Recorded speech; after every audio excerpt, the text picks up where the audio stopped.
Have you ever found your SRAM transmission drivetrain not shifting as well as you know it can?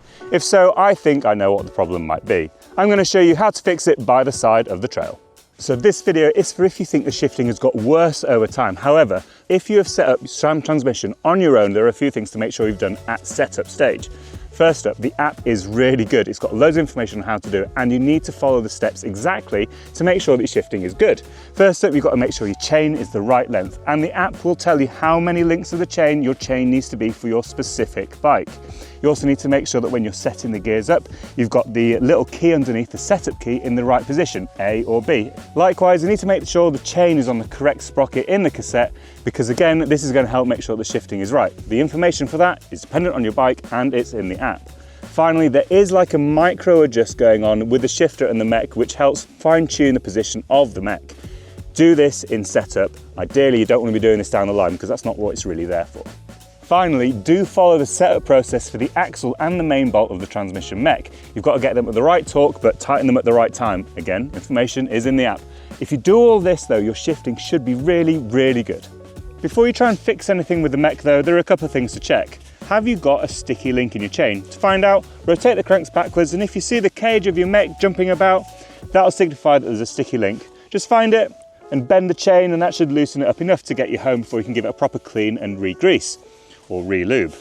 Have you got a stick in the cassette? Now obviously this will make the general performance not very good, and of course will impact on the shifting. The final thing to remember is that the cage is meant to look a little bit skew. You probably haven't bent your derailleur. If you have, it should be really bent and it'll be noticeable.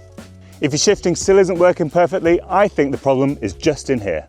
You'll notice on the black bit of the derailleur there's a little line, and on this silver tab in there's a little silver mark. These 2 points have to align for your shifting to be perfect, and sometimes they start to misalign over time and then your shifting goes to pot. This can happen if the main bolt for the derailleur isn't tight enough, and it might just migrate over time, or if you've tightened the axle with the mech not in the right position too. Both of them are easy fixes. Now the most likely reason why your rear mech isn't aligned properly is because when you've put the rear wheel in, you've tightened the axle before the mech is in the correct position. It's really easy to sort, so either with the wheel out or just loosen the mech off. Put the wheel back in, we'll get it in there, tighten up the axle most of the way, then push that mech forward until it stops, and then you can tighten it, release the cage lock,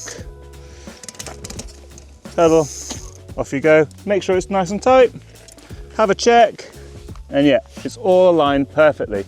Now if you hadn't fully pushed that mech forward when you tightened the axle, it might be out of alignment, causing some poor shifting. So in the next scenario, what's happened is that maybe the mech's had a bump, or this bolt wasn't done up quite tight enough, and the whole thing shifted forward, resulting in some poor shifting, and again, that marker is out of alignment. Fortunately, it's easy to fix on the trail so long as you've got an 8mm Allen key on your multi-tool. If this is the case, it is easy to fix. Get your Allen key for your axle and undo the axle by one full rotation. That's one rotation there. You're then going to have to use the 8mm to loosen off the main bolt, and again, do it by half a turn or whatever it is, enough to get it moving. Then what you need to do is put the derailleur in its setup thing. So for this bike, it is setup A, but yours might be B. And you also need to make sure it's in the correct sprocket. Again, this is information that's available in the app, but try and remember it. Now what you need to do is pull that mech back so the chain is reasonably tensioned. And then you get your 8mm again, tighten it up fairly tight.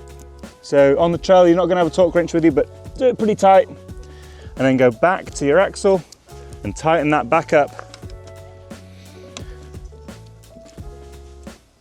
And then in theory, your shifting should be back to normal.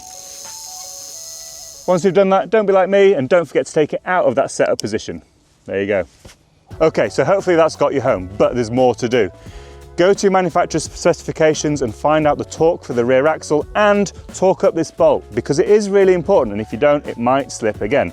Finally, if you want to do a really proper job, take the mech off, take the plastic bushing out and give it a proper clean, because you don't want any grease on that or on the frame, because that might contribute towards it slipping. Now hopefully that's been useful. If there are any trailside fixes that you want to see, let us know in the comments.